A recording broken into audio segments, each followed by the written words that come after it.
Hello guys and welcome to another quick video. In this quick video, I'm going to be showing you how you can exchange your currencies on the Binance Mobile App step by step. And the first step we're going to be taking is open up our Binance app like so. And once Binance opens up, we're going to be heading over to the convert section.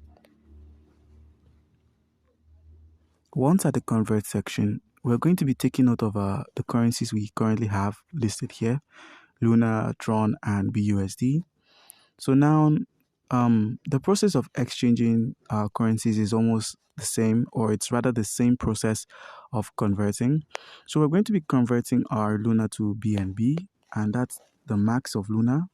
And once you click on preview conversion, you click on convert, you've easily just exchanged your Luna for BNB.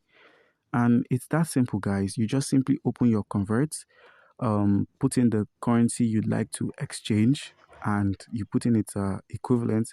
That's the BNB. So from Luna to BNB is the same process. It's just exchanging. It's basically exchanging your currencies via conversion. So guys, comment down below if you have any question concerning how to go about this, and you'd be given an answer. Thank you.